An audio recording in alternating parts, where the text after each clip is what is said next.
Late. So Dr. Deanne Collins, our Deputy Superintendent, will start the meeting with Ms. Liz Ogby. Awesome. Thanks, Carmen, and thanks for those detailed instructions and background. It's really helpful. So good afternoon, everyone. Dr. Wright is on her way. She's transitioning, but she will join us shortly. But just thank you all again for devoting your time. The weather's nice, so we hope you all have been enjoying the weather. But we do appreciate that you're joining us this afternoon. Again, we'll have time for public comment today. We want to make sure we provide highlights from the March meeting and provide an update on some potential recommendations and get some more input from you. We will share current MSDE practices as it relates to staffing and service delivery models.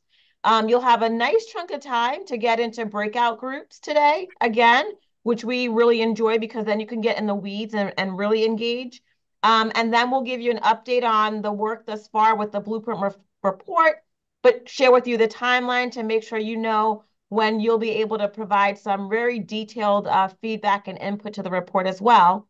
And then our typical exit ticket, and we will wrap up and close out again. So I just cannot reiterate enough how appreciative we are and continue to be for all of the feedback that you provide, not only during these virtual work group meetings, but also through the exit tickets that you're doing. And also thank you for engaging in the pre-reading.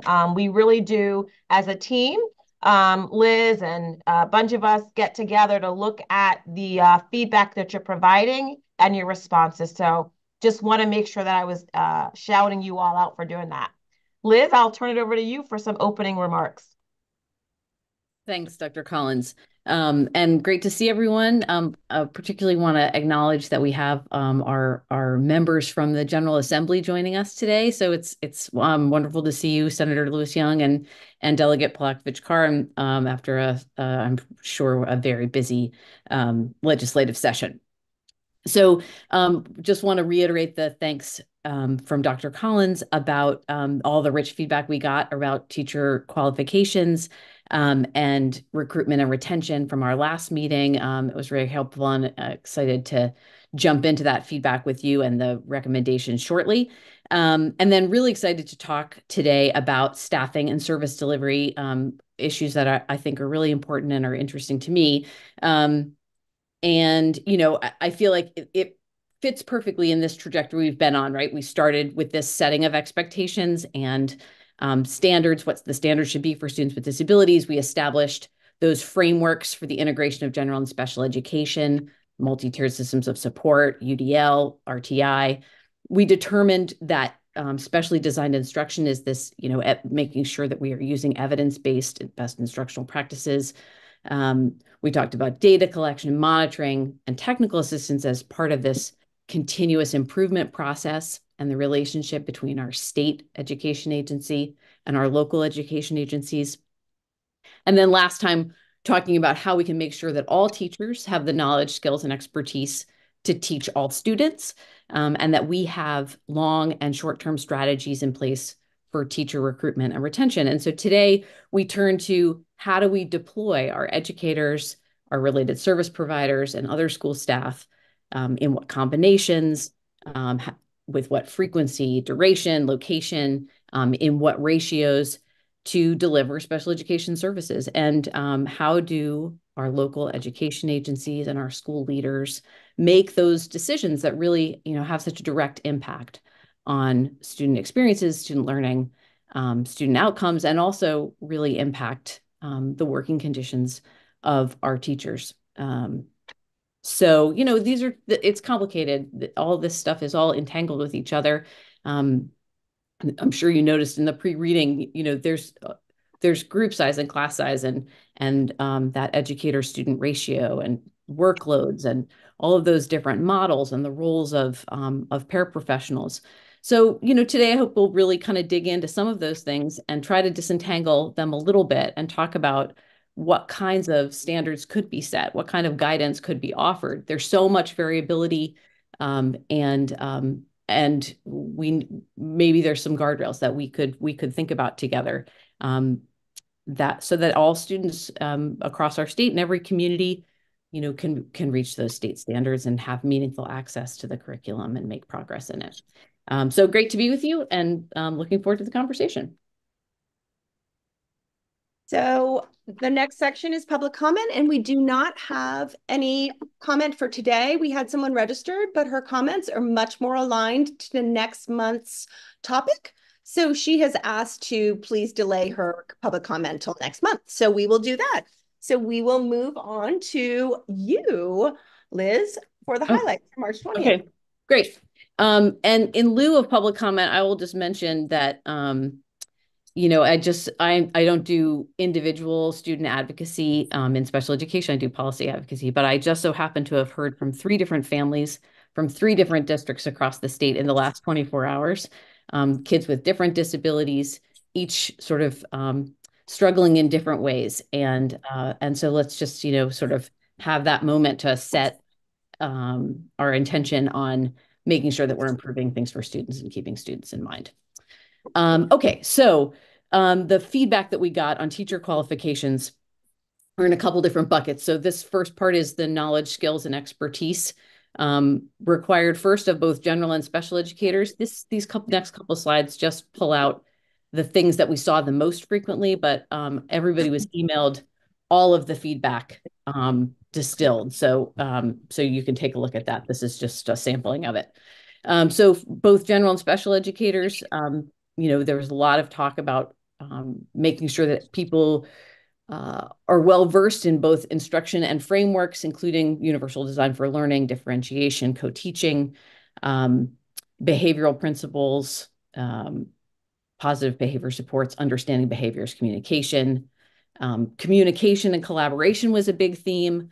And that's with students, with families, including families that don't speak English, ensuring that students have communicative competence, and educators collaborating with one another and making sure we're focusing on that. For special educators, really focusing on that advanced knowledge of differentiation and individualized instruction and behavior support, and then also special education practices documentation. And then for general educators, there really was very consistent message that general educators need more knowledge about disability and special education, and are the experts in the content and pedagogy of Tier 1 instruction. And then we turn to educator preparation programs and licensure requirements, and the roles of all these different groups in that. So educator preparation programs, people talked about needing more hands-on and school-based experiences for their students, and courses explicitly about disability and special education for students preparing to become general education teachers. In terms of licensure, there was a theme of talking about an emphasis on disability, special education, and differentiation in recertification, and support for LEAs in developing professional learning and identifying good programs. For local education agencies, professional learning really being a focus, and developing this shared knowledge base of those knowledge, skills, and expertise for all educators, and then wrap around instructional support, mentoring, and coaching. And then finally, collaboration across the board with institutes for higher education, MSDE, and LEAs on things like the feedback loop, to make sure that when we identify where there are missing competencies, that comes back to institutes of higher education, filling those gaps, and making sure that we are integrating some of those common trunk, that knowledge and skills that everyone should have, into the courses that are being taught. And then moving on, talking about recruitment and retention, so many really innovative and interesting ideas that we documented and that we'll pass on as the plans for plans develop. But just a couple highlights here in recruitment. A lot of conversation about the school to teacher pipeline and encouraging high school students to pursue teaching through apprenticeship and CTE and loan forgiveness and all kinds of things. The rebranding of special education, and thinking about paying student teachers. And then in terms of retention, the top one there about paperwork requirements is something that had a lot of mixed feedback. So there were some folks that really said, we need to lessen the paperwork burden, and other folks who said, paperwork isn't the reason why educators leave. So there might need to be some standardization around paperwork. So I think that's something people want to look into. And then thinking about school culture as a very big concern. Support for early career teachers, and then support for teachers. I just dragged it. Like you just hold it, put it your mouse on, just drag it across. Somebody needs to mute. I think Allison, you might need to mute. So that is the feedback that we got. And I think we're now going to turn to looking at the couple of potential recommendations that were emailed out to everybody. Liz, this is David Stone. Yeah. Good afternoon. I just have a quick question. Unfortunately, I was unable to attend last meeting and haven't had a chance to review it. When you talked about these particular skill sets or practices that should be, were they linked with student outcomes in any way? In other words, the recommendations, I heard you say evidence-based practices. Was the evidence that provided with student outcomes? I mean, yes, there is certainly research around what skills educators should have that's tied to student outcomes. Some of that research would be directly tied to student outcomes, yes. Thank you. Yeah, sure. Dr. Hickman, do you want me to go through these recommendations, or are you going to jump in to do that? I really think you're doing a great job. You laid out how we got to this point, and I would basically be reading the recommendations, but I think you have a good flow. So keep going. Okay, keep going. All right. So the first recommendation, which I think got sent out a couple different times over the course of the last few weeks, is for MSDE to develop a plan for a plan to ensure that general and special educators have the knowledge, skills, and expertise needed to effectively teach students with disabilities. So it's that more than just those highlights that I shared with you here. We have got this pretty robust list that were discussed and documented, and that plan should consider a review and revision of COMAR. So making sure that the standards and competencies, the clinical experiences, our educator preparation programs, licensure requirements are aligned with that set of knowledge, skills, and expertise. A review of current educator preparation programs, developing standards for the systematic support of early career teachers, and then standards for professional learning and ongoing support, coaching, and mentoring of all teachers and related service providers. So that's the first recommendation. And I'd like to pause and see if anybody's got any notes of agreement, suggestions, thoughts. I'd like to point out just a couple of things that we've discussed, and quite often we talk about what's the plan?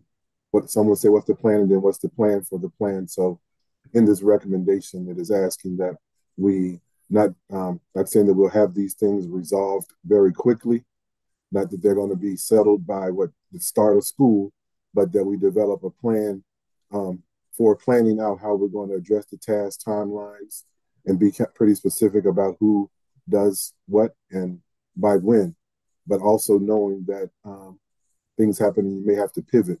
So that's why this plan says that we should consider a review and revision of COMAR. And while we're looking at those things, some things are within our control, but you have timelines that go along with that may inhibit that. But other than that, when we're working with, and there's nothing prohibiting us from doing the work with the institutes of higher education or even working to develop standards absent the plan. So just wanted to add that part.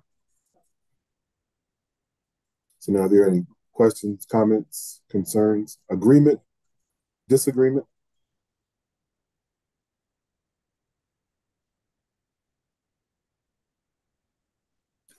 So I'm with a group of people that say if you don't say anything, then they think you agree. So, so now is the time if you have. I would just like to jump in terms of the review of the teacher prep programs. I'm wondering if there is something that can be to review besides the traditional also the non-traditional teacher prep programs. You know, just because my experience has been several teachers at my school this year uh, left. They were in non-traditional programs and they just felt they couldn't do it anymore and didn't even make it through the first or second year. So um, just just was wondering if we could add like those those can be folks that need to succeed and continue.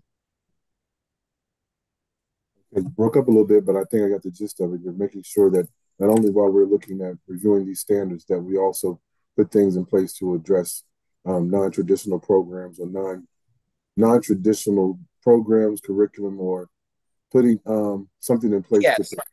prepare the educators for their work. Correct?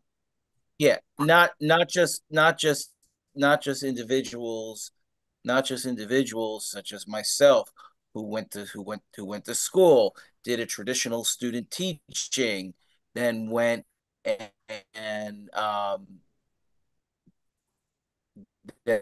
and went and got a teaching job. Uh, Folks who are sort of learning as they work. So that I just think that would be worth looking into too, because my experience has been most of the new teachers coming in to special education that I've encountered the last couple of years have been going through non-traditional programs. I think that I'd really like to amplify what was just said there, because my experience with programs, for example, like Teach for America, they may prepare them for some things, but special education is certainly an area that is a little short, and they're in the classroom with a lot of kids who may be misdiagnosed and things of that nature. So I think that's really important. I'm glad Josh brought that up. Yeah, I think that Number four speaks to the fourth bullet, or number four speaks to what happens after the alignment of standards, but it's more to, as you and I know, developing the professional learning, ongoing support and coaching and mentoring are things that will help that population. But I think it's captured in there. But thank you for presenting that, both of you. And I think that educator preparation programs really does include both traditional and alternative programs. So that I think that that's captured, but it's important to highlight. Thanks for that feedback.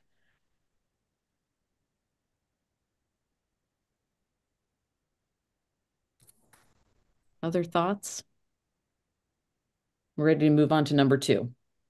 Okay, so we're taking that brief conversation and then silence as assent, and we'll go forward with that recommendation 1. And here's recommendation 2. MSDE should develop a plan for a plan with tasks and timelines to enhance supply and encourage retention of general and special educators. So the first one is the development of innovative recruitment proposals. And again, we captured a whole bunch of ideas that folks had. A few of them are reflected here, but there's a nice long list. So it's this school to teacher pipeline and recruitment of high school students, dual certification programs, grow your own programs, et cetera. Developing a rebranding strategy for special education. So to sort of highlight what is valuable and make sure that folks understand the wonderful parts of being part of a special education in our schools. Developing teacher career ladders that provide adequate co-planning and non-instructional time, provide equal opportunity for special education teachers, and consider innovative proposals for additional training. The next one, number 4, is around paperwork and thinking about paperwork and what's essential and standardization and possible reductions. And then finally, developing professional learning for principals with a focus on things like developing inclusive mindsets, high expectations in school communities, improving school culture, and support for educators. So feedback on that. Was the concept of differential pay discussed as well? Pay was discussed, and It's a different area than I can wait. I'm trying to see where that would be included.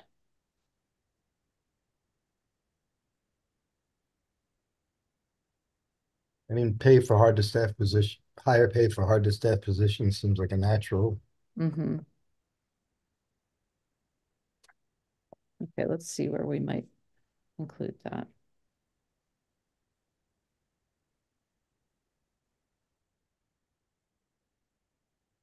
And this is Diane McGowan, and I also recall having some of that conversation that where current blueprint emphasizes national board certification, looking at what else is available to those related service providers, or how else can we recognize other routes such as getting a doctorate versus over national board certification. Thank you. And to respond to Liz, Ms. Zogby, slide, you went through slide 10, and a part of slide 10, when we went through the highlights from the March 20th, the pay discussion came under collaboration of LEAs, IHEs, and MSDE. So it was presented as concern, and it's something that we wanted to kind of align the pay. So it is something that was discussed, and it will fall under another recommendation. Maybe we'll touch on that next month.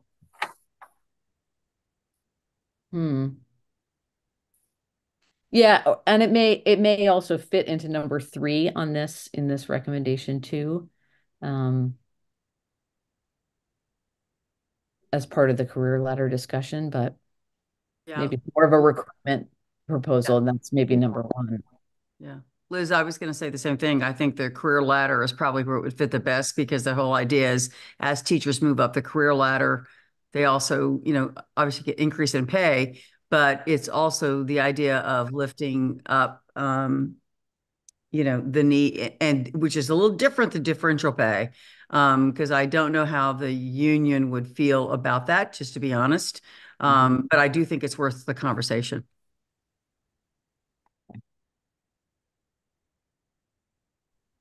Thanks, Dr. Wright. Also, in the chat, there's a question in the chat that says, does number 4 also include looking at the revamping, updating of the Maryland online IEP?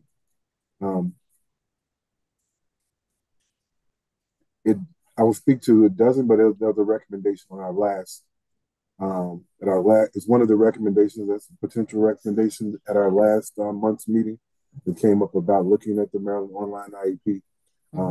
And maybe at the next meeting, I can provide you an update of what was proposed and what progress has been made up to this point, and then what is expected to be in the near future, and then shortly after that. Okay.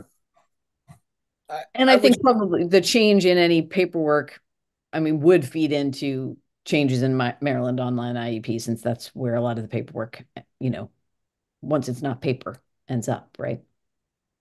So they probably play off of each other.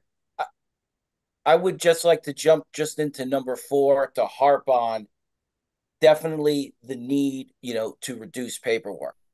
As someone who writes IEPs, who's very familiar with Maryland online IEP, I can tell you that I'm very fortunate that I'm able to get 5 days a year that I can use for IEP paperwork. It doesn't matter how many students I have.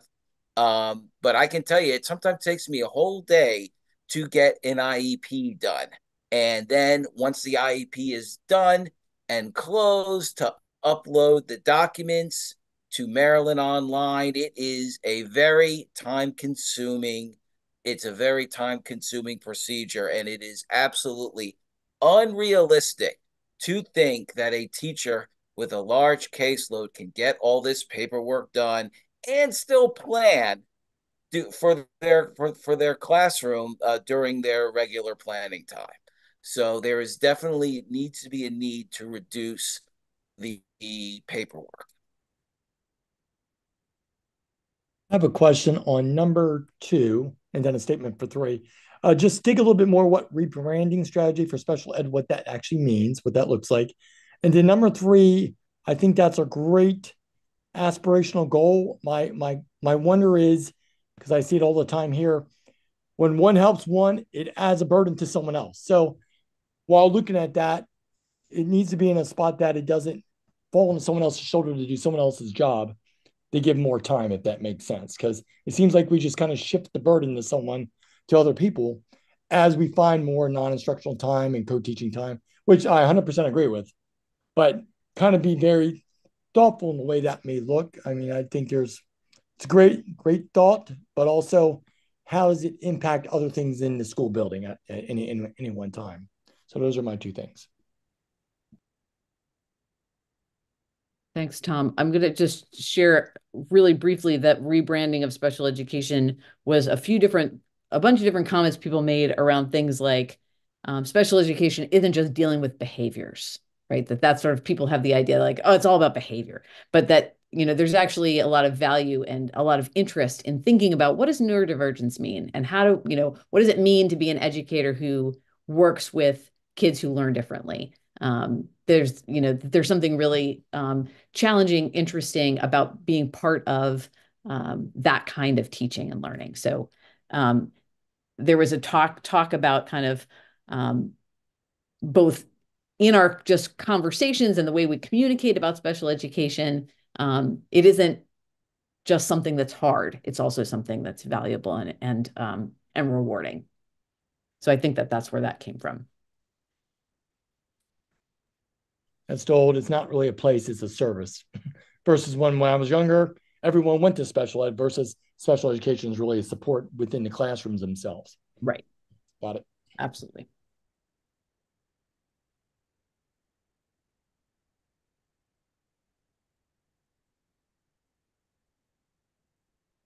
Okay.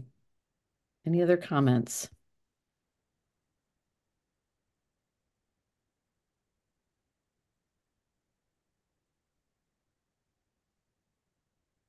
Okay.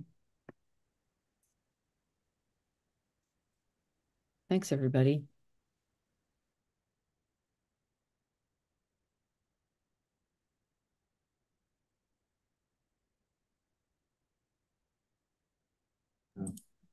All right, thank you. We've been able to capture those things. We'll move on.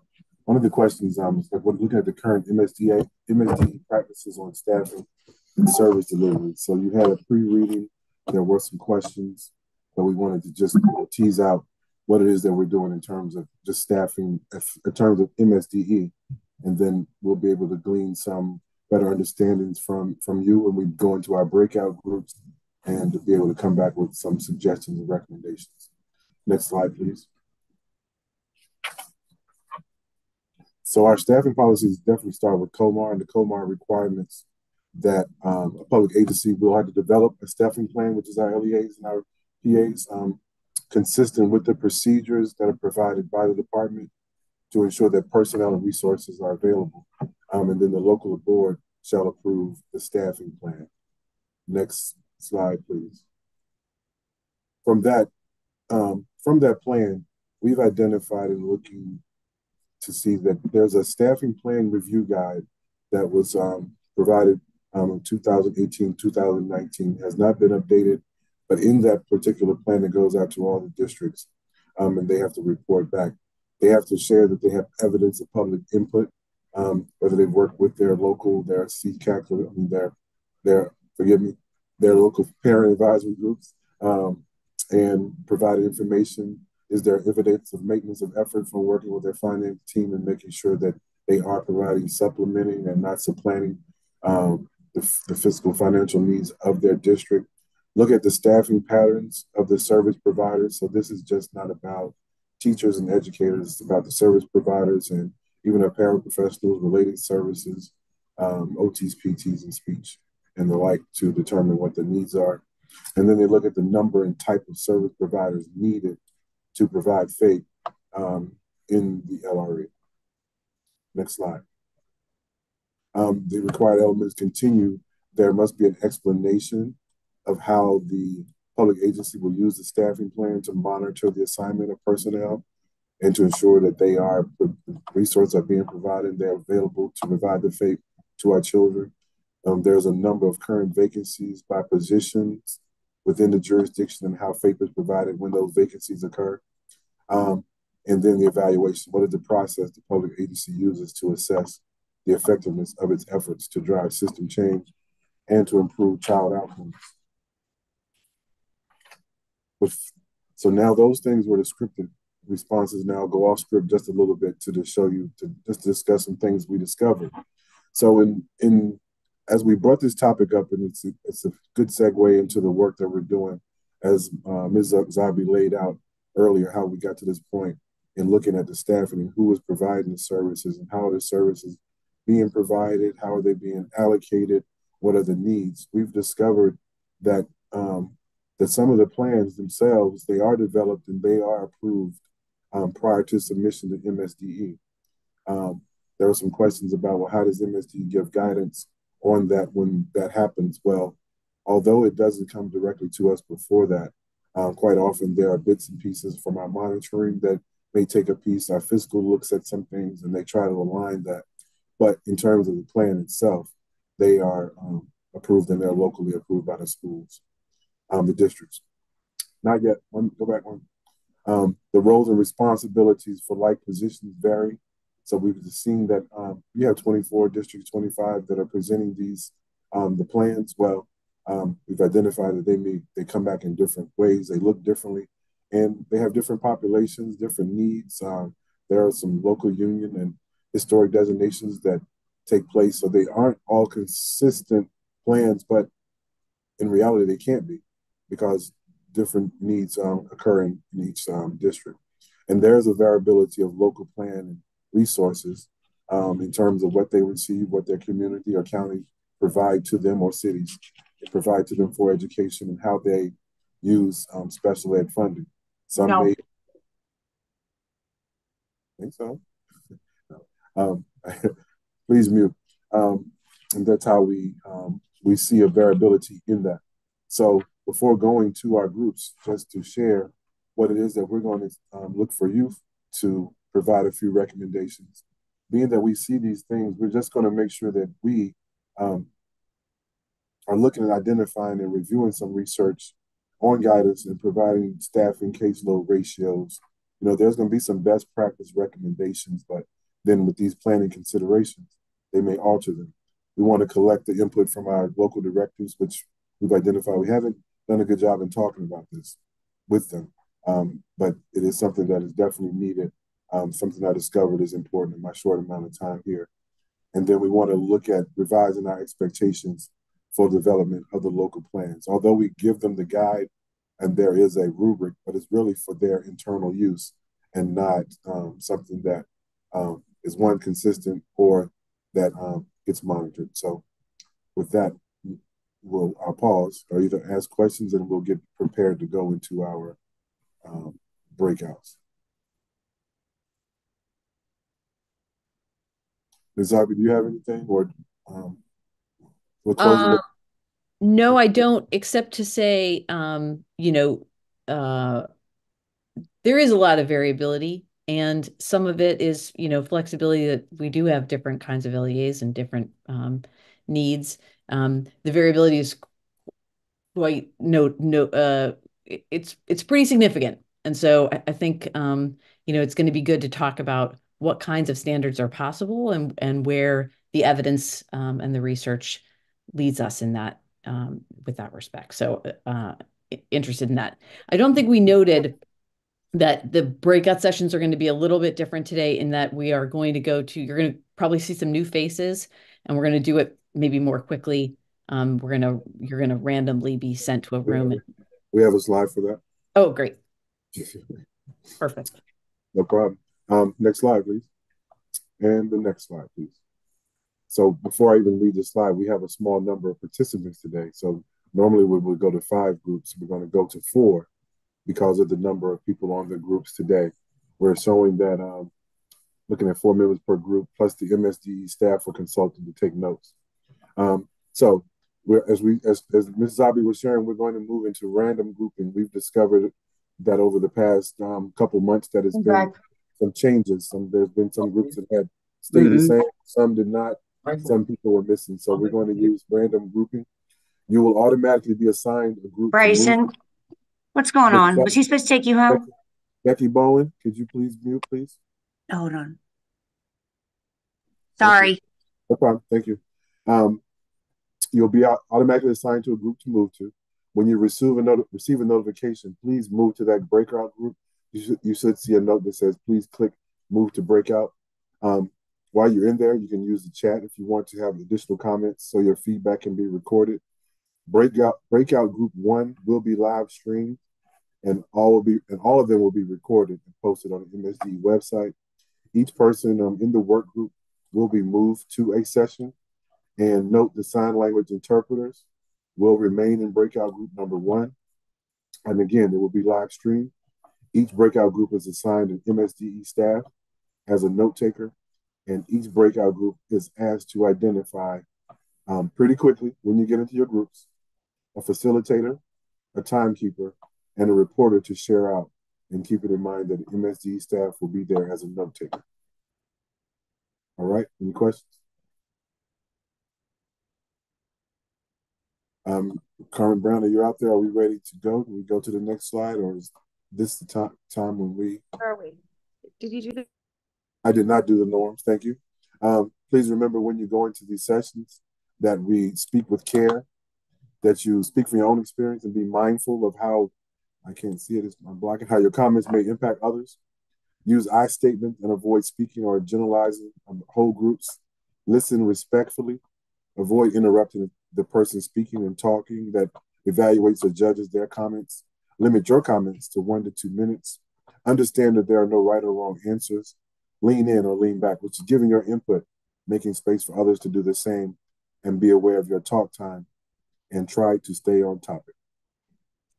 All right, the next slide breaks out, just gives you a list of the questions, which were also the questions you received with the pre-reading. Whoever is the note taker assigned to your room will also be putting those specific questions in the chat, so you do not need to memorize these. Right now, everyone, the room 1 will actually stay in this room. Rooms 2, 3, and 4 should get a prompt to say you're moving to another room. Please accept it. Thank you.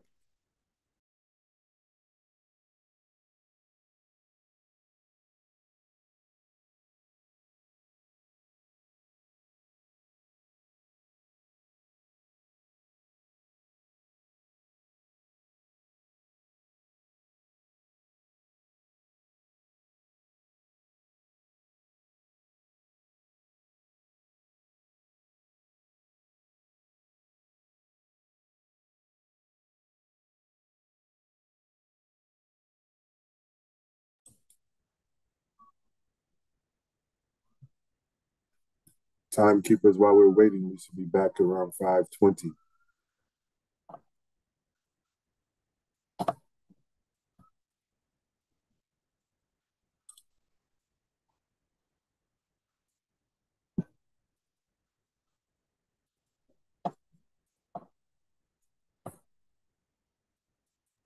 This is the interpreter. Is there a way that I can take myself off the broadcast on this thing? I am very large, and I'm watching myself speak essentially. You are right.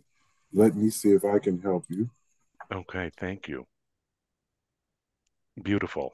I appreciate that, sir. I'd like to say I did that, but I didn't. Whoever helped do it. So I see my MSDE. Just want to ask a question, Dylan. Is this group 1? Dr. Hickman, I believe some of us are still being moved. Like I group 3. Okay, thank you.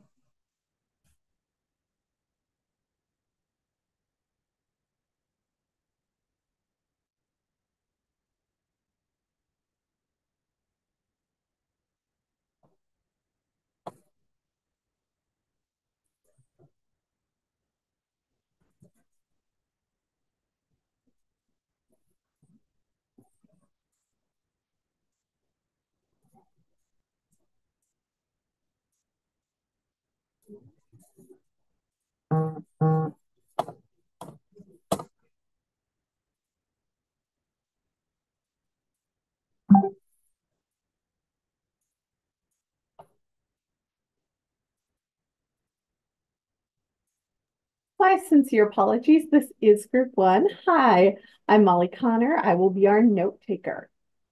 Thank you, Molly, for introducing yourself.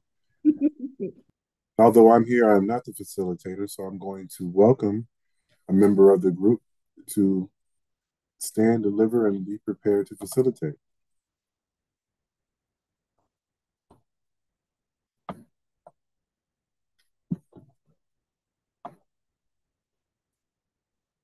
Okay, I'm not supposed to do this, but we need to move on. Miss Odell, I'm just seeing your name. Yes, sorry. There's mowing going around, so I was trying to listen, and that is fine. Thank you. Not a problem. Not a problem. All right. Well, I want to ask them, Mr. Schechter, do you mind facilitating this group, sir? Sure, that's fine. I need the question. Molly's going to copy the question and put it into the chat for us. Question number 1. We're going to have someone that's going to speak out. I'm sorry, speaker, after we return.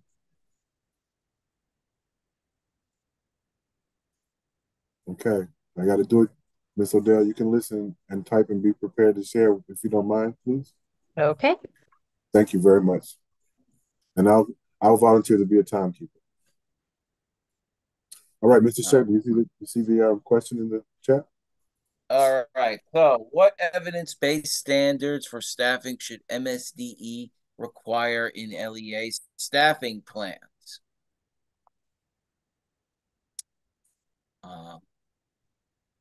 Thoughts? I'm just gonna say this. I'm just a teacher. I don't do. I don't pen articles. I don't do. I don't. I can't quote research. But I do. I think that this plan kind of comes to the what we were talking about before. You can make standards for how classes are going to be staffed. Special education classes are going to be staffed, but if you don't have people, you can have all the standards, all the standards you want there. But if you don't have people, you can't force people to come in there and fill them. My school right now has had 2 classrooms where 2 teachers stepped down. 2 teachers are now out. And it's just, there are students I've seen over the years come in where their IEP says, oh, they need a dedicated assistant or a one-on-one. Can't get people to fill those positions. Classrooms need a paraprofessional. They can't get people. So those are just my thoughts on that. That's why I'm just a bit confused on how, you would set standards for staffing when it's, there's other factors that play into how schools are staffed. Ms. Barrios, before you speak, Mr. Schechter, you say you're just a teacher. We are here for you. That's what we want to do as far as MSDE and the special ed work group, so that we can assist you at where you are and what you do. So you're more than just that. So I just wanted to say that to you. I know that, but there's not a whole lot of me here in this group. So that's kind of honestly how I feel. Like when I say I'm just a teacher, like,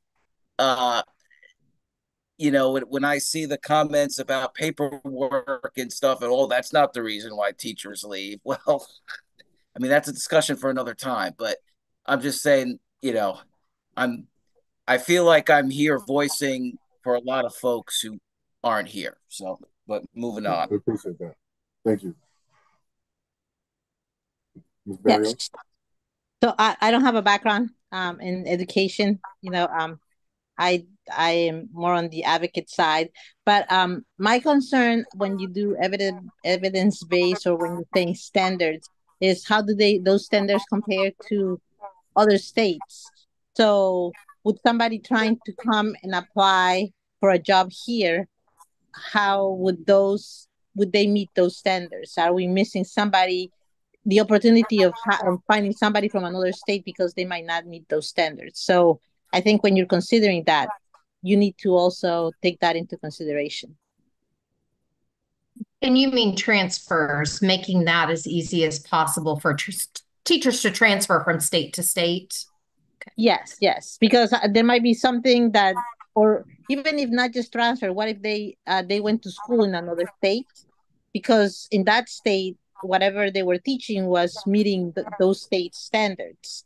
So I don't know if there's a standard for all of the United States when it comes to teaching or something like that, but just making sure that it will go across the board where they don't have to jump through hoops to be able to come work here if they have been working in another state or if they went to school in another state. Ms. Barrios, that's an excellent point. I know in my experience, different states do teacher certifications differently. It is possible where your teaching degree and credentials can enable you, especially in special education, to teach a certain group, a certain population of students in one state, but might not translate to another state. So it's an excellent point. It is very good to try to streamline as much as possible to promote as much participation in the workforce. Okay. And that term, it sounds like I'm hearing you speak of teacher reciprocity. And I think that's... Yes. Go ahead, sir, to number 2. I see we're getting a hint. So here, second question, number 2. What guidance, if any, should MSDE provide to LEAs on class size in general and special education classrooms and proportions of students with and without disabilities in general education classrooms at different grade levels?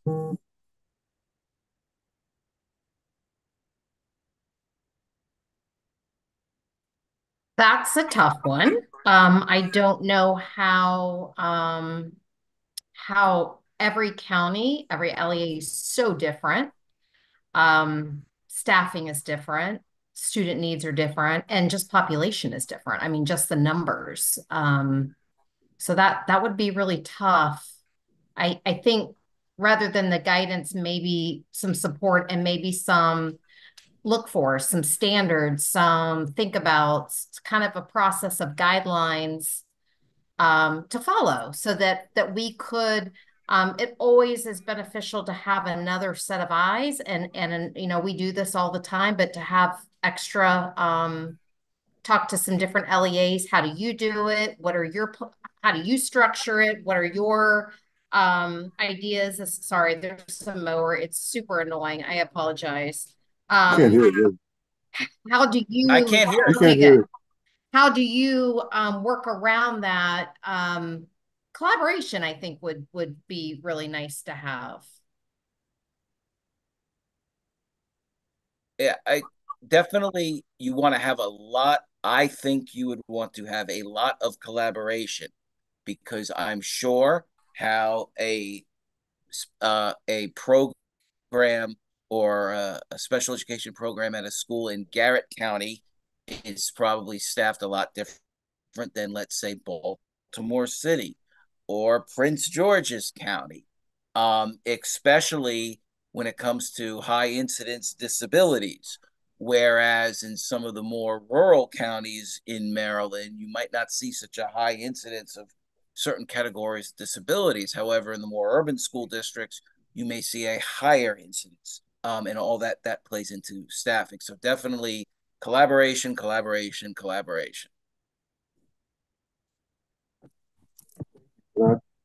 want to give we have time just to do a little follow-up because I need a little bit more information on this. So this question says, what guidance, if any, should MSDE provide LEAs on class sizes in general and special education classrooms? So let's try that if MSDE said that there should be a 1-to-15 ratio, Mr. Schechter, and that's the guidance, right? For all schools in all districts in Maryland. How do you think that would be received? But then what guidance would be needed to make that happen? I think that's what that question is. There would need to be guidance that would need to be guidance with regard to disability category and needs of the students, because having 1-to-15 of students with students with learning differences might work. However, 1-to-15 for students with significant cognitive disabilities who are in wheelchairs and dependent on adults for their care, that would not work. So that's where the guidance, to answer your question, I believe, should come in. Ms. Barrios, your hand is raised. Yeah, I would like, I think that additional training to teachers is always necessary. So, and professional and also general education teachers should be getting more training during the professional development options for special education. So, I think even if they might not have children that need special education, having that knowledge helps children in general. But I think additional trainings, and even for special education teachers, just giving them constant training, for whatever disabilities a specific child might have in their class, and offering that so that they can help support those students.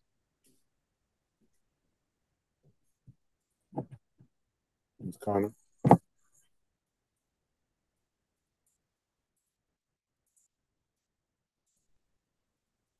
Ms. Connor, question 3, please.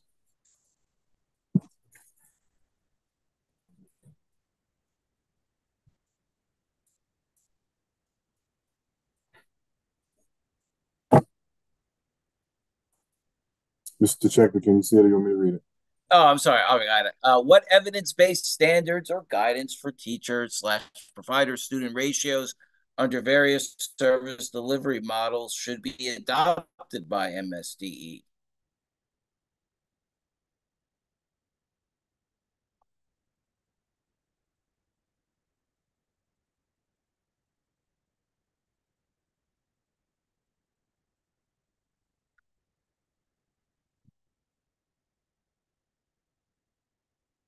I don't know. Does anybody? I think it's, This is out of the scope of my knowledge, so I would just listen. I need to say that more often, but I can't. So I'm going to go with this. Let's see if I can do it with this question. So what evidence-based standards or guidance for teacher-provided student ratios? It's kind of with the ratio that I said, but now I think we're leaning towards the models, co-teaching, self-contained, just instructional practices. How does that, what evidence-based practices or standards should we get under those specific delivery models? What I would tend to think that a certain, again, according to the disability category, have the teacher, teacher and paraprofessional or paraprofessionals, have that vary according to the disability category.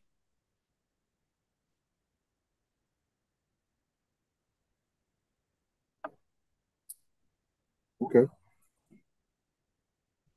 I mean, like, I just want to jump in. I have 6 students with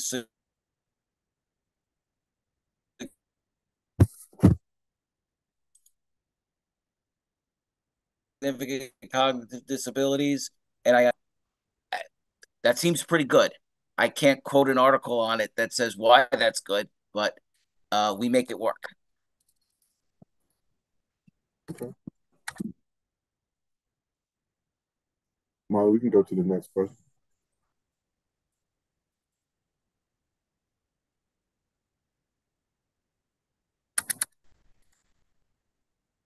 All right. What workload standards based on best practices or professional judgment should MSDE set?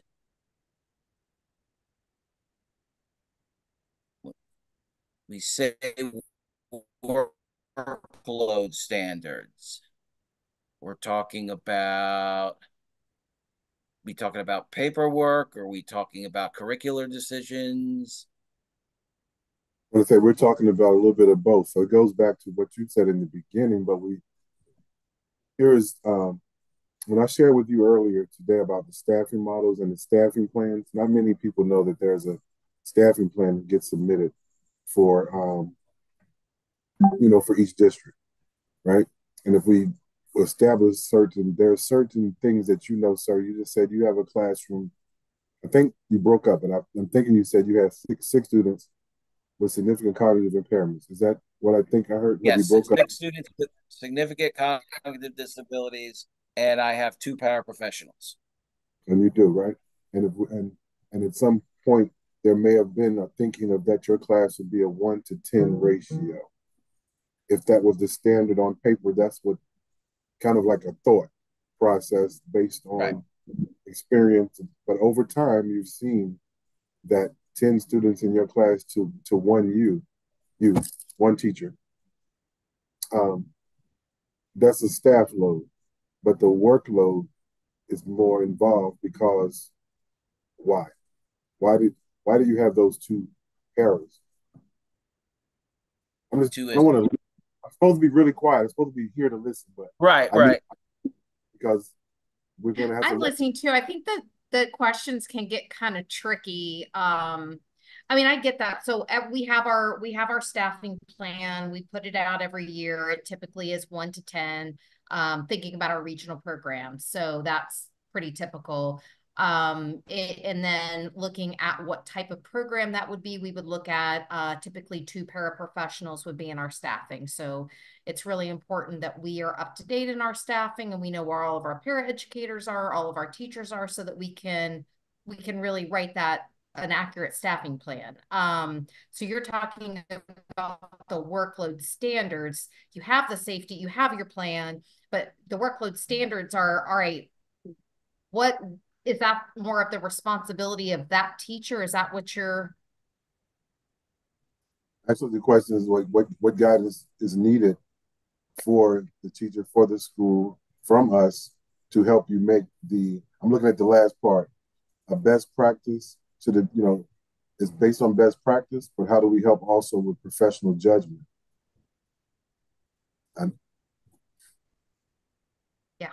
I'm sorry. Maybe Ms. Lepore can help us. She's waiting patiently with her hand raised. That's good hand raising. Thank you. Yeah, I don't know how much I can help. Hold on.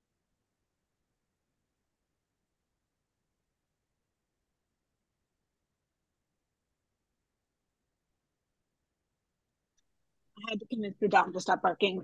So I am a parent. I'm also a psychologist. I come here with some work in the education policy space, but also this year I'm doing work at the national level in the health policy space. And I give that background because we are in health policy coping with many of the same challenges I find in education policy.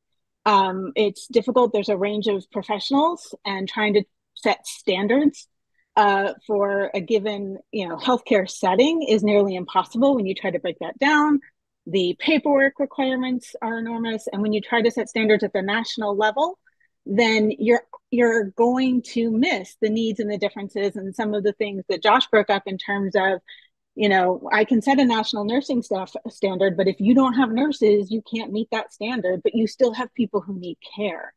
So I say all this because I think what I'm observing in the questions is that they seem, and this may not be what you meant to communicate, but they read to me as very categorical and very sort of set a standard that we're going to expect across the state to meet. And I don't know that that's realistic. And I don't know that that's engaging the education agencies the way that we need them to really be engaged, to feel like this is a team effort that we can move forward. I wonder, from a national level, when we're talking health policy, we have to think about things like, what are the flexibilities we need to build in? What is the range of possibilities we need to talk to teams about? Do you have community health workers? Do you have physicians? Do you have nurse practitioners? Let's think of range, flexibilities, and then flexible timelines. So even if we say, this is a standard we want you to meet, but we recognize in rural areas, it may take this much longer for you to meet that standard, or you may need this level of flexibility. I think some of those concepts built into the questions might get us more fruitful conversation. And I do apologize, I'm gonna hang out for a few minutes, but my public school kid is doing an art show that I do want to get to, so I need to jump out early. No problem. Thank you for your feedback. And I'll just say what the takeaway for me was in considering not just this teacher staff load, caseload, workload, but also engaging and bringing in our related service providers into the mix more as not only as a supplement, but they could be included in the model. We can, we do the co-teaching model. Some of our conversation leads to more the self-contained space. But if we bring them back to more inclusive, how can we have a more inclusive model and making sure that we utilize, I don't know, I'll just use behavior tech and using the work of our OT and our speech as part of the model while trying to make sure that we adhere to our IDA requirements and compliance and the like. So thank you, Ms. Lepore. Ms. Sapp, thank you for raising your hand. Hi, thank you for acknowledging me. As a parent and as someone who works in this area, I am in a rural area. I'm in Charles County. And when we talk about resources, I think I'm on the other end. I support a baseline of oversight because something that we advocate for here in the county is more help from MSDE simply because we don't have those resources. And one of the challenges that we do have is recruiting. So if we're going to, if we're talking about innovation or flexibility or a range of whatever is being offered, we're going to be at the bottom of the range because people don't want to move here. They don't want to move to Southern Maryland. And we get the best of what our educators have to offer. And the best may not be standard if it's not regulated at some level. And so I don't think we need time because if you look at the numbers that MSDE put out, we're already behind, and giving them permission to be even more behind to catch up. Our students are still moving through the school system during that time frame, like that extra time that you're giving them to catch up. So, and having a son, he's 22 now, but we've also gone through the same system that I'm advocating for. So I do think we need a baseline for all of them to make it more equitable across the state. Thank you.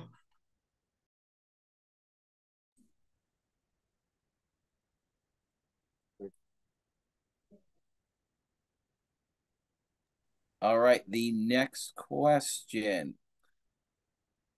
Is that what staffing standards and guidance could MSDE define to support alignment of staffing with service delivery models?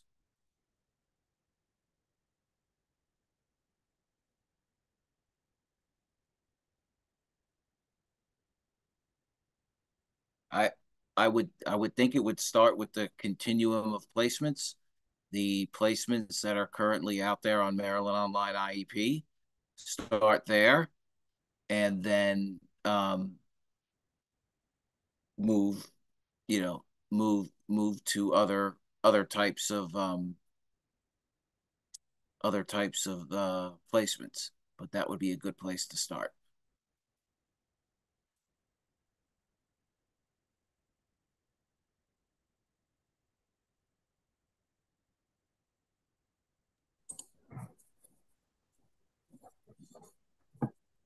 Thank you for that. Ms. Odell, you pausing. You maybe not a good reader person on virtual, but you have something No, going on. can you see me? I'm here. Yeah.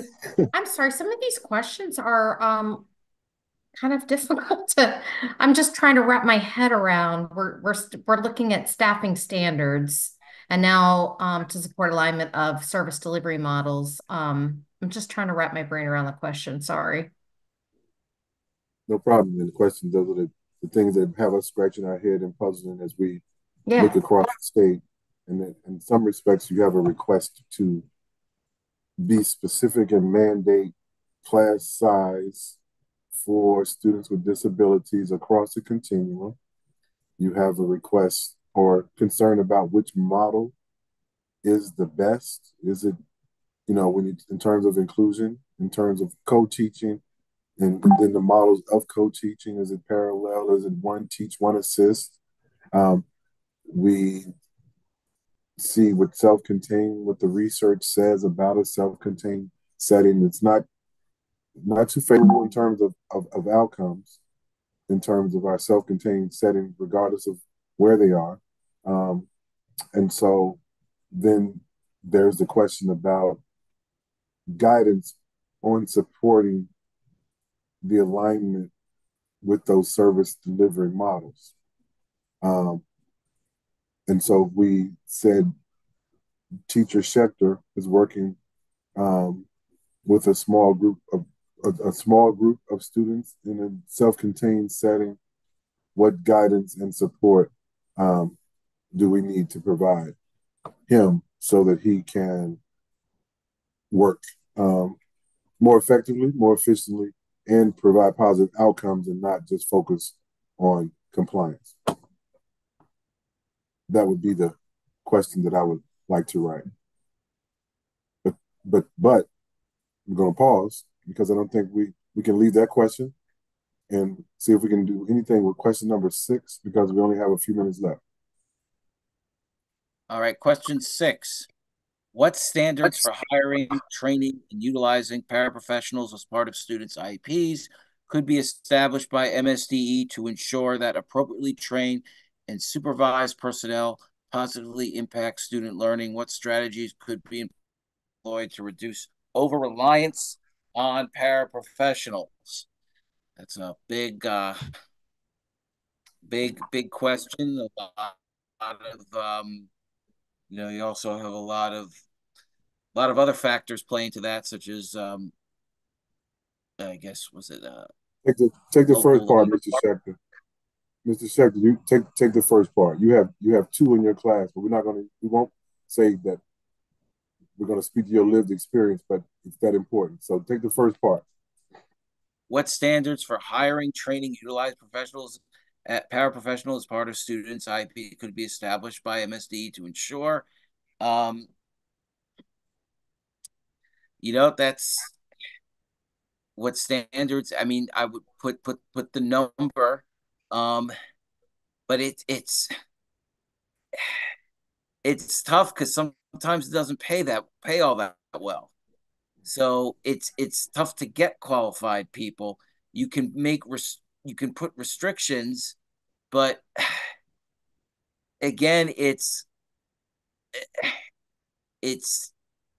I hate to say it, but it's just it's tough because you don't, I mean, I don't know because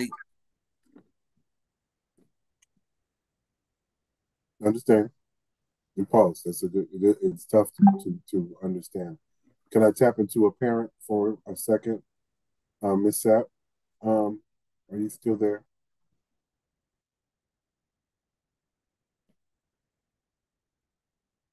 I think we lost Ms. Lepore.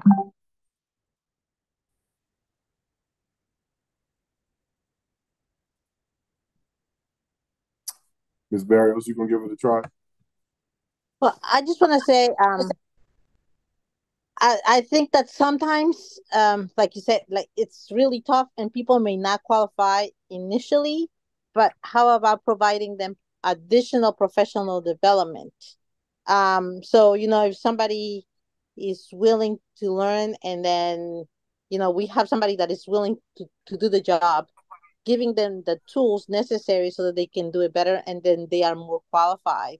And so it's very hard because we're asking what standards, but I'm just saying, maybe help them reach those standards, right? That maybe they don't need that as an entry level, but maybe a system in reaching those standards so that they can get there.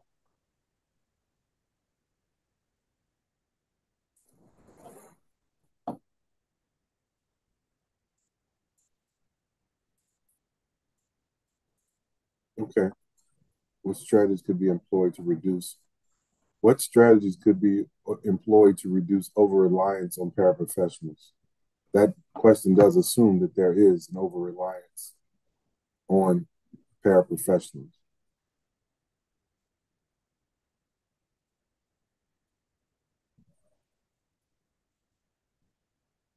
I think it would. All right, I just I would think that I would think that over-reliance comes from when there is not a teacher in place. Typically, the procedure usually is then the paraprofessional leads the class. So going back to what we were saying before about teacher retention and recruitment and all that stuff.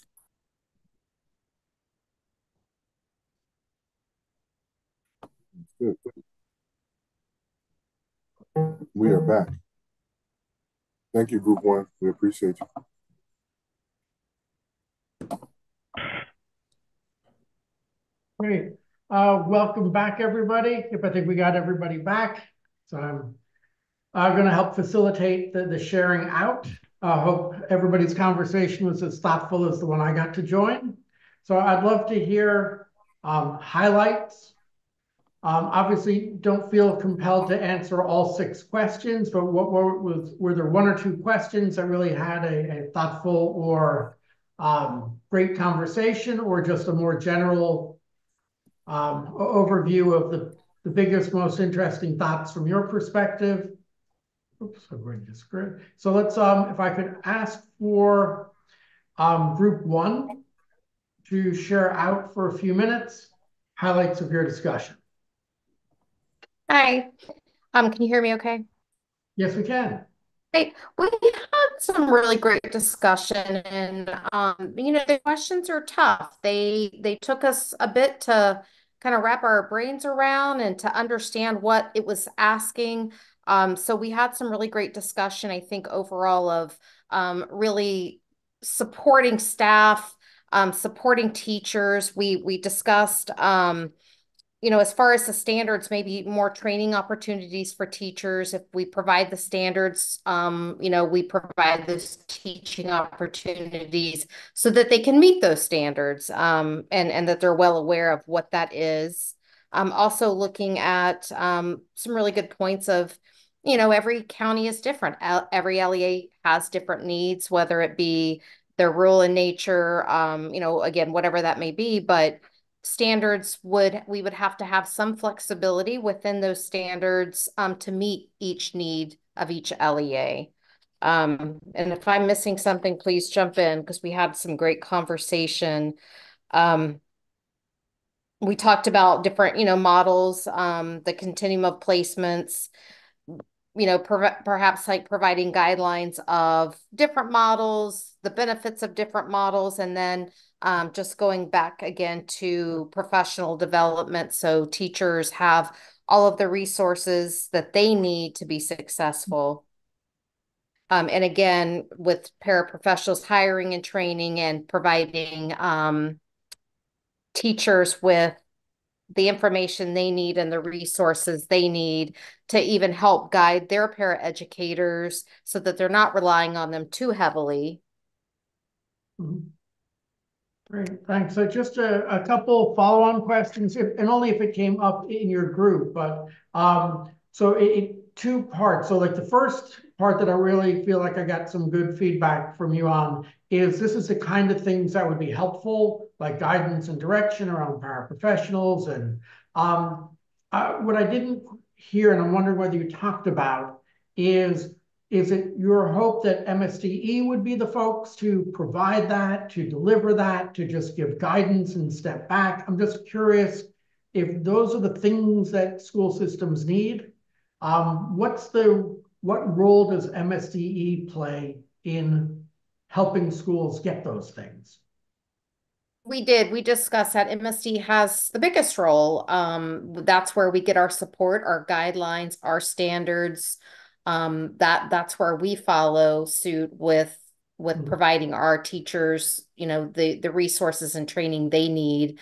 So yes, we do need guidance, of course. I think that again, that guidance, those standards, but flexibility within that so that it meets everyone's needs, knowing that everyone's needs are different. Yeah, great, very, very helpful. How about group 2? Lisa, I'm going to ask you, I know you were hoping not to share out again, but I'm going to ask you to share out for group 2. So we had, I thought, some very interesting conversations, and I'm also going to let Tom know that he can certainly chime in as well. But I think that we sort of were talking about things from the perspective of, again, one of the things that actually Nate had asked us about, like, well, would it be helpful if there was like a recommended number of whatever that might be, caseloads or even, kids per classroom? And our group, or at least I think the majority of our group, is sort of like, there is no way to say that if you put 15 kids in a class or 30 kids in a class that you can guarantee anything. So, except maybe some chaos. But we really were looking at MSD as being really a thought partner. So I know in my district, I know what resources I have. I know what other both fiscal and non-fiscal resources I have available. These are the kids, these are the challenges we've identified. Whatever we're doing isn't working. Can somebody help us come in and just say, have you thought about, have you considered, or connecting us with if MSD is aware of a similar district that's having those same kinds of discussions to sort of talk about, well, what did you try? How did you work? I feel like that's something that MSD could really support us with, to then also make more consistent opportunities available for kids and families and staff across the state of Maryland, despite how big or how small your district might be. And then, talking about,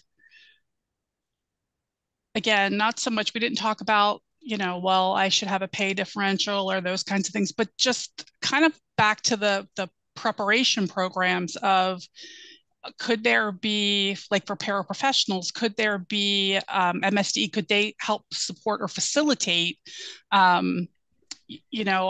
group with like local universities to help provide some training for our paras, so that it's not always on the school system maybe to come up with all of the funding for something. And then again, it would be open, perhaps to several LEAs simultaneously. And then again, we're building rapport, and then, amongst ourselves. And I feel like I know that we're all separate systems, but I think one of the things MSDE could really do is help us come together as a state. We're all educating our kids, we're all responsible, and they move around. So it would be better to have MSDE help us support creating a more cohesive educational landscape for our kids and our families.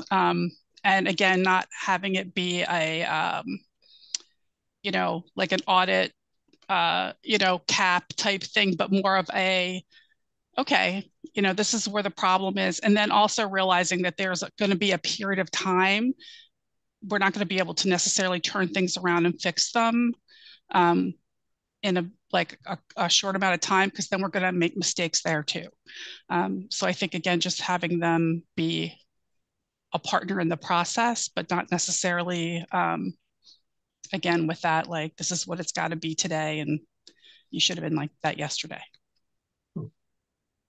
Thanks, Lisa. A thought and an observation. One thing that was really fascinating to me, at least listening in on the conversation, particularly a lot of the questions get at the idea, should MSDE set some guidelines, whether it's anything that had a number in it, like this would be the target, X number of kids, X number of hours, X number of staff. And it was pretty overwhelmingly strong feeling. The answer was no. And I think that was driven in large part by the sense that there's so much variation from school to school and district to district that it would be hard to get that number right or to have enough nuance that it was the appropriate answer for the range of folks out there. So I wanted to just share that part of the conversation. And I think I picked up on some of that in the sharing out from group number 1 as well. The other thing, Lisa, if I could ask you or Tom to jump in, because you've used the phrase multiple times, I wish MSDE would be a thought partner. And I think on the positive side, it's great that you all are thinking, yes, I would really like them to be a thought partner and help us think these things through. I know that MSDE does the periodic reviews of special education to, they spend a fair amount of time there. They send you a lengthy report. Just your thought, or Tom or anybody else in our group, thought as, hey, does that count as a thought partner? Does that process make a down payment on helping you think through these big issues or not? I don't think if it's meant that way, it feels that way, to be honest. Because what ends up coming out of, and I do think it's good that there is monitoring, because we're trying to build consistency and equity with how we're supporting kids, but the things that come out of it are always like corrective action plans. So, and a lot of times we go into these knowing that, like, we know that we're not perfect, and we're trying really hard. And again, maybe I'm not at a level where I see this enough within the system, but again, I'm coming up with like things that we're going to do to tell people to change, but it's not again, come in, work with my people so we can say, okay, well, this is what we have. Okay, so we are doing that well. What's the breakdown? Why is that then not getting to our kids, or why is that not getting to our staff the way it really needs to? It's very much, and again, I'm not saying that this was the intention, but it feels much more like policing. Because again, when we get that report, there's always this really short turnaround of, you've got this much time to, and I know that change is imperative and that we need to move faster to make sure things are in place for kids. But there are so many moving parts. And sometimes we've been doing something for so long, we need somebody who is not, again, not a judgment maker, but just another set of eyes to say, okay, but you're repeating the same thing, or have you thought about? And I haven't experienced that. I'm not saying it doesn't happen, but I haven't experienced it so far. Lisa, you said it, you want it to be collaborative, not punitive. Correct. Guidance. Yeah. I can see MSD as a great think tank of the state, coming up with all the great research-based things that work well for counties, and then work as a collaborator with, okay, these are the kids I have. This is the type of school that I have. What are great practices for a like school, a like population? I think that would go a long ways working together versus feeling like I always have to fix something for someone at MSDE. But MSDE is not teaching my kids here at my school. So those are two different things. And I think working with our leaders so that they're then able to come back and work with, all of the divisions and departments to kind of set that standard too, because again, there's a lot of siloing, not just in special ed, but I think in education in general, and that's also not good for kids. Got it. Great, thank you, team 2. Team 3, someone wants to share out the highlights of your conversation. Well, I'll take a stab at it, Diane or Senator, or this query. Anyway, I'll start, and two very important points that we discussed. One is that the state must provide more money. The fact of the matter is that staffing plans are not based on evidence. They're not based on need. They're based on how much money the school system thinks it can afford. And that must be addressed. And the second point is a reasonable balance must be drawn between support and guide standards or guidance. And there, I know, that's a big tension in state local, but unless you have minimal state standards that express evidence-based best practices, then you can't have accountability. So that, every teacher should be able to do their thing within evidence-based standards. So it seems to me it's the job of the state to set minimal evidence-based standards and work cooperatively, as Dr. Wright is trying to do, with the LEAs to strike the right balance. I'll just make a couple very quickly. One, we think IEP chairs should be added to the review of workload standards. So I'll leave it up to my colleagues if they want to jump in. Thanks, Buzzy. Okay, Diane, did you want to jump in? Oh, sure. Yes. And because I'm having a hard time seeing who else was trying to speak, but just wanted to thank Buzzy for such a great summary. And we also talked about just, again, setting that minimum standard potentially would allow for that variability within the jurisdictions, because there is so much variability in terms of school size, district size,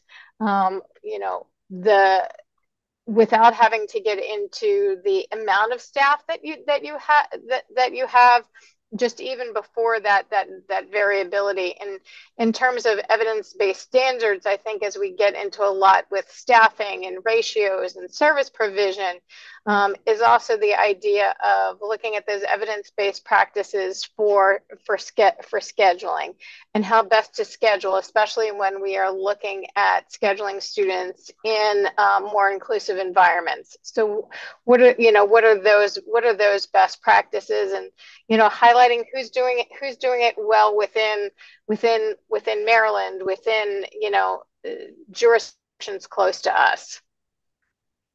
Just a follow-up question for either Diane or Buzzy, because we both used the phrase minimum state standards. When you were thinking about having these minimum standards, just were these staffing level standards, like 20 kids per SLP or 40 kids per SLP or 18 hours of work? Were they staffing kind of standards, or were these like standards for how kids with disabilities are being served? Or I just wasn't sure, as we were sharing out, standards for what? I think we were talking minimum standards, for example, for what defines a small group. As Buzzy gave the example, some may see a small group as 5, others may see a small group as 18.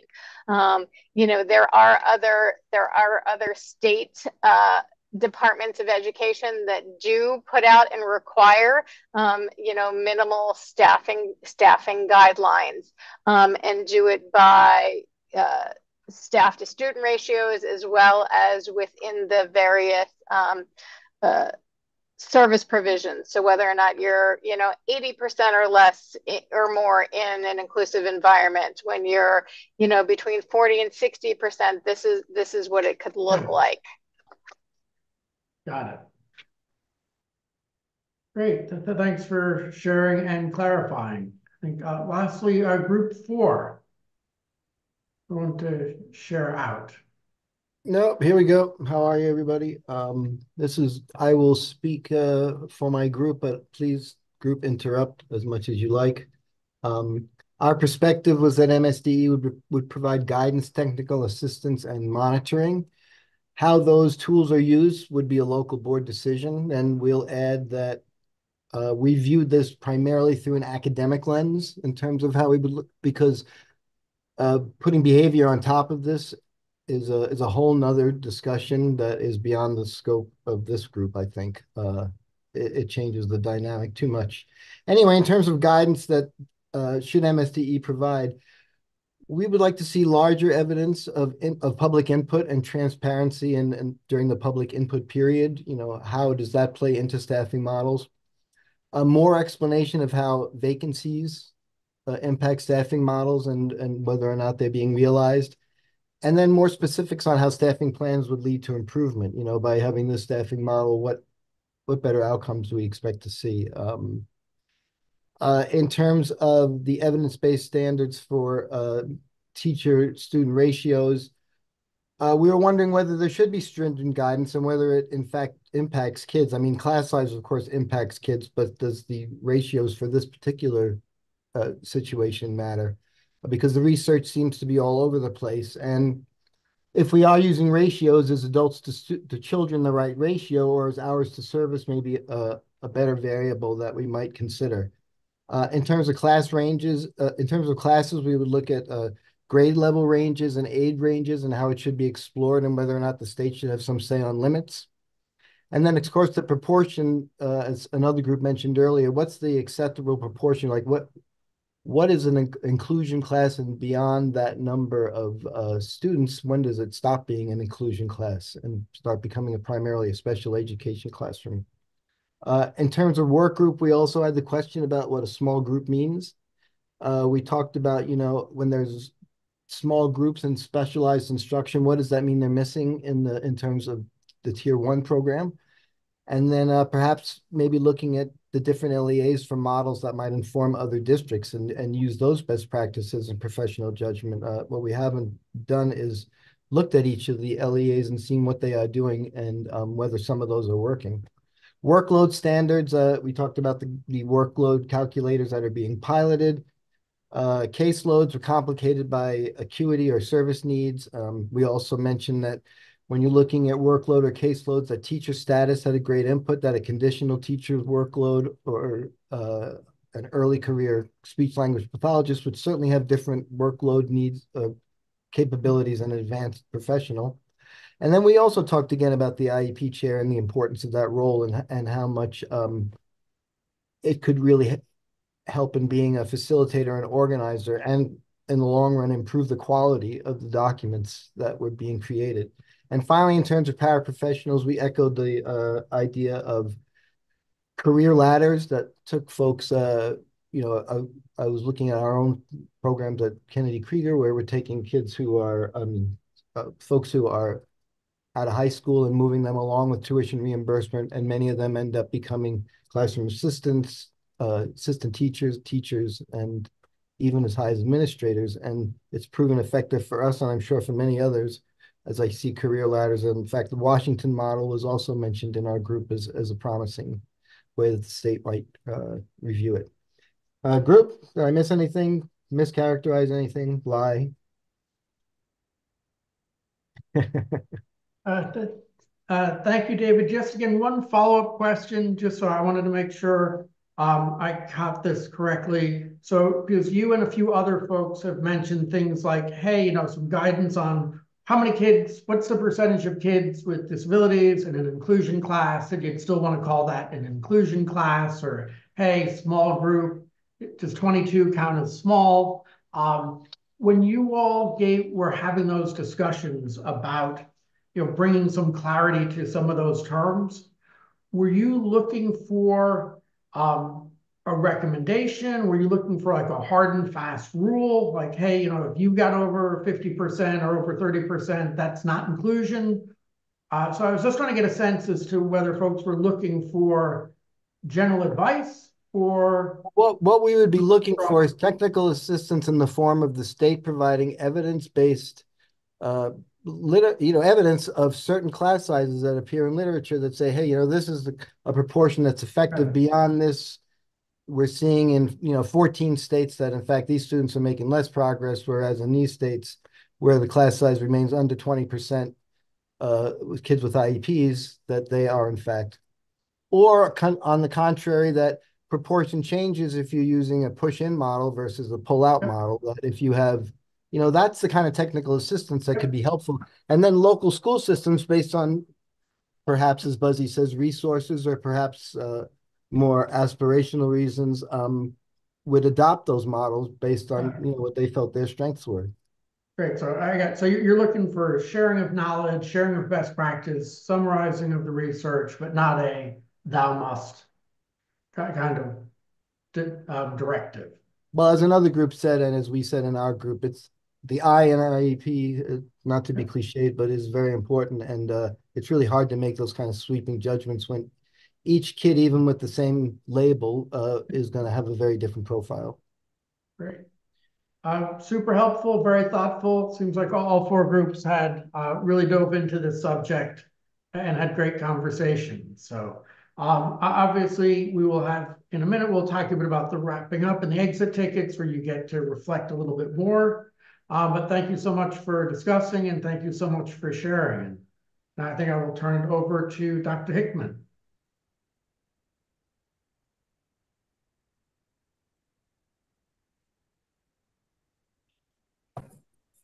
Thanks, Mr. Levinson, and thanks everyone for their participation. Can we go to the special ed? Thank you very much. To the next slide. So the next slide, we're just going to talk about the timeline and outline for the template. Last month, we shared with you that in terms of the work group report timeline, that we have to submit a report July 1st to the AIB. And so as we were looking at the report outline, which is the next slide, we have our first draft that we'll be reviewing. That's our internal date of May 1st to have that done. We'll review that and then try to have a draft to you by May 6th. You will have a few weeks or a few weeks, just like from the 6th to the 20th, to review that draft and then provide us with the feedback. We make those corrections, address the comments, revisions, and then share the final draft with the exec team for review and then submit it to MSDE leadership for review. And then there'll be another time for revisions. And then we submit that to the work group and AIB and we move from there. As we've had our recommendations, we'll look at those. Some things, again, we've talked about the plan for the plan and what comes out of those. We'll get an opportunity for you to review and see if those are the things we're going to move forward with. Next slide, please. So in front of you now is just a draft outline of what the report looks like. As you know, the initial report provided background information, data, national best practices, and research, as well as initial findings and recommendations to the Governor and General Assembly. We're working on an interim report. Again, July 1st is the date. The outline will be something, will look like this. Notes from the co-chairs. We'll provide an executive summary. Please mute, Ms. Meisner. Weren't you? Kelly, thank you. We'll provide an overview of the meeting. So the topics that we've discussed, look at the guiding questions, material covered, and the exit ticket results. We started taking recommendations when we got to the sections on standards and expectations under IDEA for students with disabilities to achieve. And so those recommendations 1 through 5 will be a part of that response. Then we move towards integrating general and special ed to make better meet the needs of students. That'll be recommendations 6 and 7 as we move forward, especially design instruction. And now we're talking about staffing. And next month we'll talk about, we'll have the conversation about funding. If recommendations come out of this meeting or the next meeting, then you should see that as part of that review. Again, this is just an outline. It's kind of in line with the ELL work group report and trying to maintain some consistency as we move forward. And then I didn't mention appendices, and that'll be notes, outlines, some of your the responses from the takeaways and your readings. Next slide, please. Nate, you want to speak your exit ticket, sir? Sure. So what we're going to do now is give folks just a couple minutes to reflect. I know you'll be getting an email with a chance to respond more formally, but I think, we've spent an hour and 45 minutes talking, thinking, and just wanted to give people, while they have a moment, to really reflect on two things. At the highest level. Obviously, we welcome your feedback on all 6 of the questions, but if you take just a couple minutes now to think about two things. The first is, if MSDE did a few things, a short list of things that would be most helpful as it relates to staffing. What is the couple things MSDE could do that'd be most helpful to LEAs as they think about, wrestle with, manage, and plan for staffing? That is the first. And then as a corollary of that, do you have a suggestion for what would be a recommendation for the special education work group to look at our next meeting and discuss and ultimately approve? So I'll stop talking and just like to give people 2 minutes to gather their thoughts before we move on to wrapping up our session today. So 2 minutes to organize your own thinking.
Okay, as the day is long and the hour is late, I will turn it over to Dr. Hickman to bring us to the finish line this afternoon. Thank you again, and thanks everyone. I failed to thank the team behind the scenes who's helping with technology, helping with the design, the note taking, and also just getting us to this point. So thanks to the MSDE staff and the exec team for putting this together. In terms of next meeting, next slide is fine. As we move forward to next month, the next meeting will be May 29th. It'll be virtual as well, virtual format. The focus and of the topic was adequate funding. And as you see the question in front of the questions in front of you, is funding for special education adequate? Is question number one. And how can MSD require LEAs to use special education funding under the blueprint to supplement, not supplant funding for special education services, and what are options for short-term funding increases. So we look forward to a fruitful, engaging conversation next month on that topic. And of course, you'll be in the upcoming weeks receiving the takeaways from this meeting, the reading recommendations, and data and supporting analysis as applicable. Please note that I recently put in the chat that an email has been sent to you during this conversation with an exit ticket reflection summary. So you just spent a few minutes thinking about it, but if you could jump on that as soon as possible so that we can put that together, compile that, and provide the takeaways, that would be great. I think that was my last slide. I think we got finish line. I think the next slide is exit. So thank you all. And Ms. Zabi, we've already shared, I'm sorry, future meeting date next month, May 29th, and then that's the schedule. Ms. Zabi, Dr. Collins, Dr. Wright, anyone have any closing comments, or can we release the crew? I do not have any closing comments. Thanks for the conversation. And and I look forward to reading everybody's thoughts and their exit tickets. Awesome. Well, thank you. Thanks, Nate, for the facilitation. All right, have a good night. Have a great night, everybody.